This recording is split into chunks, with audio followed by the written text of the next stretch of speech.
Hey everybody, welcome back to the Frugal Filmmaker Q&A, the show where you ask me a question and I respond, hopefully recording sound at the same time I'm recording video so I don't have to do another long 15-minute take. Important filmmakers, remember to roll sound, especially when you're by yourself. Okay, my video a couple weeks ago was about the Itsy Bitsy Slider, this right here, and this was made from a free sample sent from IGUS. They had a free sample form. You could request a sample. Now, IGUS contacted me 2 days after I posted this video and said, we've had over 1,000 requests for this sample. Can you please take your link down because you're killing us? So I complied. I thought, okay, I'm trying not to drive them out of business. Obviously, this costs more money than any other free sample I've ever talked about in the past. So I took the link down with the hope that IGUS was going to make good on those sample requests, or at least have something that they could offer in its place. Maybe people could get the sample for a small cost or whatever. So needless to say, I wasn't sure what was going to happen, but I was very impressed with them because they actually came back and said, hey, we're going to fulfill these requests that everyone has sent, so everyone will get one of these, which I was really impressed by. I think that was a classy move. And granted, not everybody, I actually had some reports of people getting their samples and it was just the carriage and the rail. It wasn't the big box of stuff that I had in the video, which really the only thing you're missing out on there is a pen and a screwdriver. So no big deal. Everybody's getting these, and it's great because now they can modify them however they want. And I'm also trying to work with IGUS to maybe have some deal that's attached to the Frugal Filmmaker that maybe, actually they had the idea of maybe, offering something that's pre-tapped at a small cost, or maybe a longer rail or whatever. So needless to say, I'm very impressed with IGUS and their response to that. But I wasn't quite sure. They haven't really responded about whether that link is going to go back up yet. Actually, I don't think it's down, but whether I can put it up again. Okay, on to the questions. Our first one comes from email. It's from Darren Emanuel, who says, I caught the IGUS Itsy Bitsy Slider piece, and my question is, what is the diameter of those rails on that IGUS track? Could you slap a caliper on there and let me know? Thanks. Well, Darren, I happen to have my Itsy Bitsy Slider right here and a caliper. So let's see, we'll turn it on. First we have 0.390 inches. 0.390 inches. And for millimeters, we have 9.93 millimeters. So there's your two measurements. Official measurements. Again, I'm not going to show you close up with this because I don't have that camera angle. Okay, next question comes from Nick Goodman, who says, a couple of friends of mine are going to make a movie next week and it's going to be my first time filming at night. My camera can't open the ISO too much, so it's really hard to get dark shots. I bought 3 250 watt Home Depot work lights, and I don't know how to light a set with them. Could you please help me? Well, lighting, boy, there's a ton of videos out there about lighting, and here's your criteria. You're going to be shooting outside, I don't know where, whether it's in the woods, where you don't have power via a wall outlet, or in your front yard, or whatever, the backyard. But you've got 3 work lights, so I'm going to assume that you're near a power situation where you don't need a generator, but if you want to figure out where to point those lights, I'm not exactly sure what you're trying to light. However, I can give you a few suggestions. One is that you take those work lights and you bounce them off of something like a foam core board, a bounce card, something like that. Piece of white foam core you can get from anywhere for really not much money. It'll allow you to soften that light. If you're going to point a work light at an actor's face, you're going to cook your actor. It's going to be really hot, and it's going to be really harsh. So turn that light at a white piece of foam core, have someone holding that, your friends, and kind of, position it on the actor's face where it looks appealing or pleasing, if that's what you're going for. If you need to soften the light even more, step away, move the light away from them and the foam core away from the actor. If you're going to light a background, just point the lights right at it. Again, it's going to be kind of harsh. So move the light back if you have to. You've only got 3 work lights, so I'm going to say, study 3-point lighting. I made a video a long time ago about 3-point lighting, so you can check that out. I'll leave a link or a YouTube card.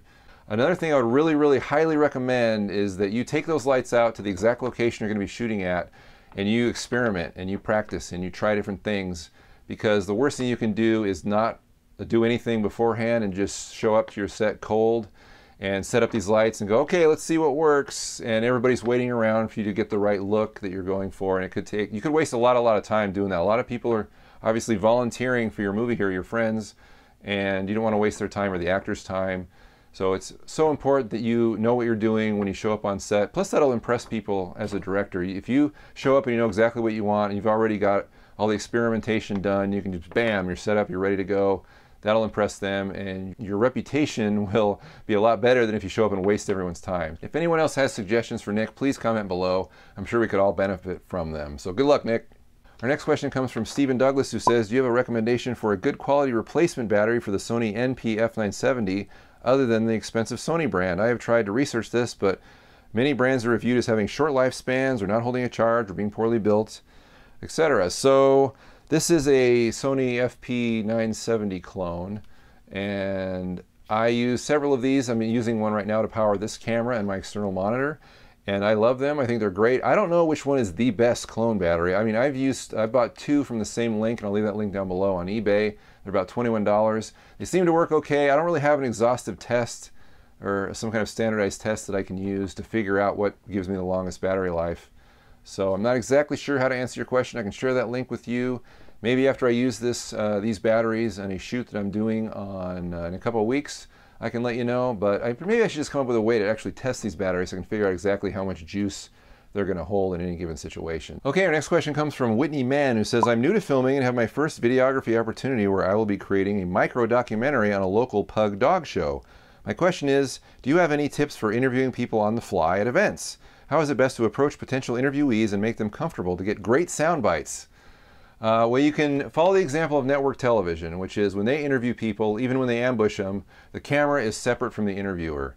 You either have a cameraman or you have your camera on a tripod. Maybe you can call people over, but have them talk directly to you. You have no idea how people are going to react when they have a camera stuck in their face, so don't stick a camera in their face. Make them talk to you. First, you might want to call them over and say, hey, is it okay if we record you, ask you a few questions?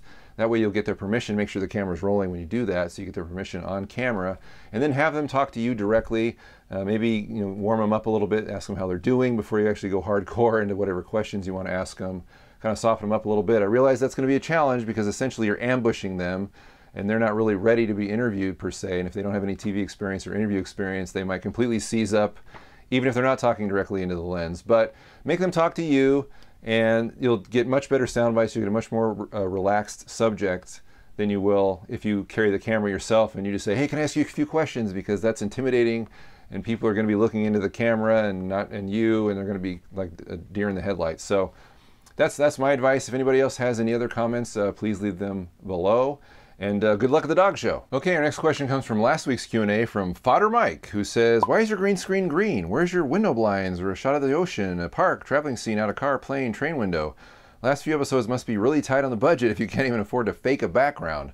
Well, Fodder Mike, the reason this green screen is green during the Q&A is for a couple of reasons. Mostly, well, the main reason is I'm trying to give it a different look from my other shows. It's just kind of a behind-the-scenes-y kind of feel with no special effects attached or whatever.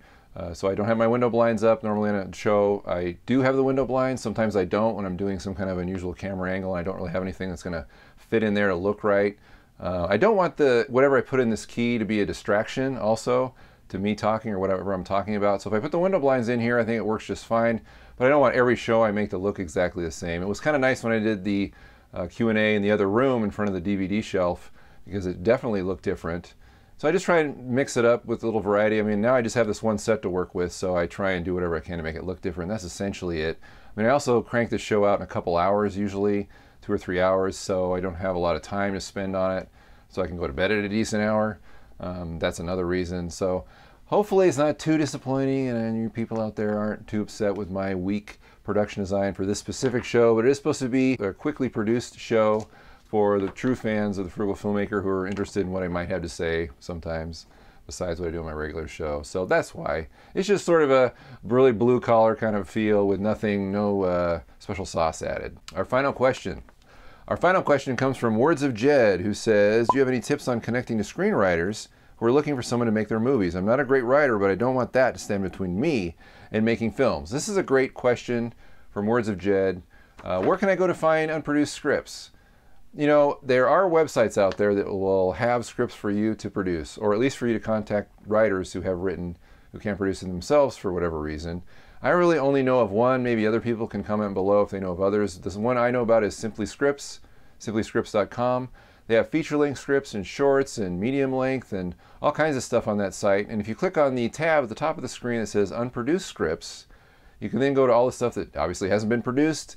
A lot of those are shorts. They have a short film section, actually. and you can go and read through all these scripts, and if you find one you like, you can contact the writer through the site and hammer out some kind of deal with them. Maybe they want a small fee for you to produce their script. Maybe they want nothing. They just want to see their script produced, whatever, but that's how you can contact them. And you'll find a lot of stuff that you're not interested in, but there might be, you know, one or two things. Say, hey, this is really cool. I'd like to produce it. Maybe you can develop that relationship and then have a source of material that you can pull from if you can't write your own material. I write a lot of my own stuff. I've produced other people's stuff once in a while, but this is a great resource if that's the route you want to go. So check out simplyscripts.com. If you can't remember that, I'll provide a link below. Okay, that's all the time we have for this episode of the Frugal Filmmaker Q&A. Remember, if you want your question read on this show, please send me an email to frugalfilmmaker@gmail.com. That's the best chance you have of having your question read on the show. You can also make a comment below. I might use that, or contact me on Twitter @frugalfilmmaker. I'll have another episode this week coming up. Hopefully, it's going to be the hair and makeup test and costume test I'm using for my next short film, A Bullet for Roger. So if you're interested in kind of seeing the process that I go through when I produce a short film, this is one of the first steps I'm taking on this short, which is to kind of see what the actors and actresses are going to look like in their sort of hybrid period 1940s sort of costume design and makeup and hair and that kind of a thing. It's really important. This is one of the departments that often gets overlooked when you don't have a lot of money, is hair and makeup and costuming. So if you're interested in that type of a thing, or you want to see why it's important, you might want to check out that episode coming up on Thursday, I hope. And this show, the Frugal Filmmaker Q&A, will return on Monday. So we'll see you then. Bye.